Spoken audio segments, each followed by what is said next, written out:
One thing's for sure, this movie, it's really weird, but Emma Stone, whew, what a woman.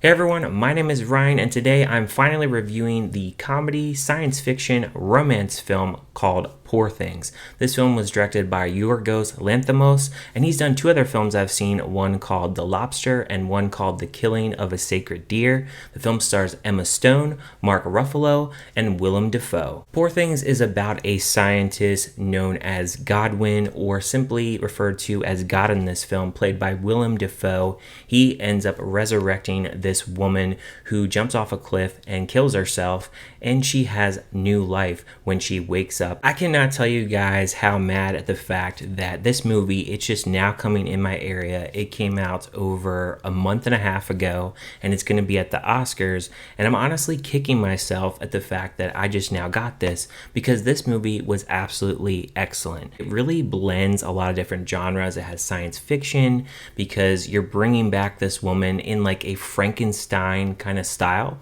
in a way of relating to Mary Shelley's Frankenstein. You have romantic parts in this film. You have lots of comedy bits in this film.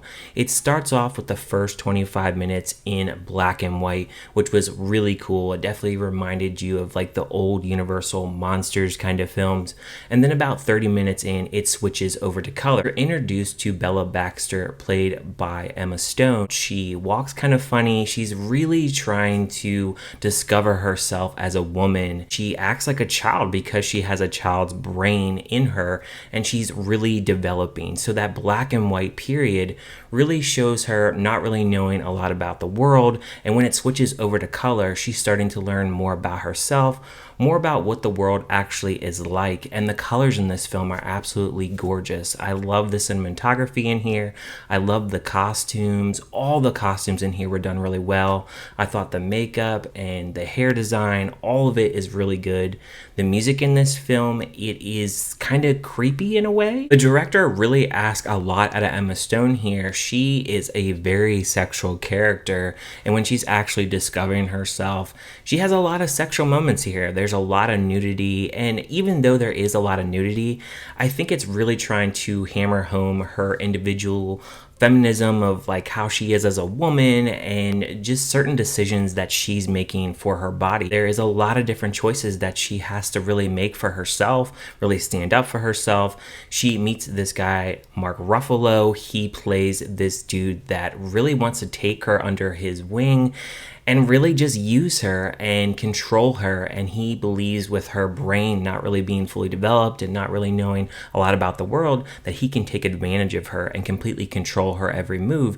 And that's where this film, it really goes into how men are really controlling women. Mark Ruffalo here playing this character, he really is a jerk, but he does such a good job of playing this character. He's very over the top. He gets very unhinged as the movie goes along, and I really enjoyed his character. The comedy bits in this film, there is a few parts in the trailer. There's one where the baby is crying and she wants to go punch the baby. There's another scene where Mark Ruffalo says to her that she needs to act proper, and she really tries to act proper, but it really is in a funny way, and I really enjoyed the funny bits in here, especially when she's really discovering herself in that sexual nature as well. Really just feel for her character because she doesn't really know a whole lot, but she's really discovering herself as a woman and individualism, and that's really what this film really is about, discovering yourself, womanhood, empowerment. The movie is very artsy at times, it's very strange, it's very weird, and it definitely is off the wall. It definitely has some horror moments and some graphic moments, and mainly with the scientist here played by Willem Dafoe, just taking out like body parts and just having a little bit of blood and stuff like that. So if you're a little bit squeamish, there are parts in here like that. I liked with Willem Dafoe's character how Emma Stone always refers to him as God. he is the one that really kind of guides her into the right direction when she actually makes the decision for herself to go out into the real world and actually discover what it's like. I think that he's really reluctant to let her go do that, but at the same time, he's like, look, she needs to go out there, discover things for herself. If you think about it, our parents, when we're born, they are trying to influence us and not exactly force us into doing what they think is best, but trying to push you into the right direction. And I think with Willem Dafoe's character, that's what he's trying to do here. Redemption. Now, obviously, we only have one life to live, but in this film, Emma Stone, she gets a resurrection for life. She gets to redeem her life and start over. In her past life, she really has had a lot of trouble with certain things, obviously men as well, and she's still having certain troubles with men when she is getting this redemption into her new life.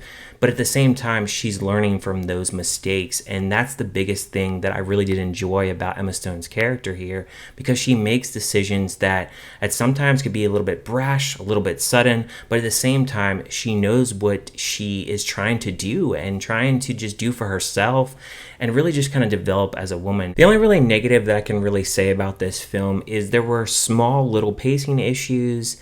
The music can be a little bit repetitive, and I do think from the sexual portion of this film, you can feel like it'd be a little bit over-sexualized in a way, but at the same time, I understand the point that they're trying to drive home, but I do think some people may feel a little bit too uncomfortable with the sex that it's in this film and a lot of nudity, which didn't bother me, but overall for me, I think it's a film overall that is an excellent film. It just does everything right and everything that I was looking for in this film, because I've seen the director's two other films and I really did enjoy those as well, and I knew that he was an artsy director, so I knew this film was going to be wacky and weird, but I really did enjoy it. And if I did see it last year, it definitely would have made my top 5 easily. As far as a score for this film, I would give it a 5 out of 5 despite little tiny flaws in the film, which really don't really go too much into the score here, because it was an excellent film. I enjoyed it, and I think Emma Stone did a phenomenal job, and she definitely deserves an Oscar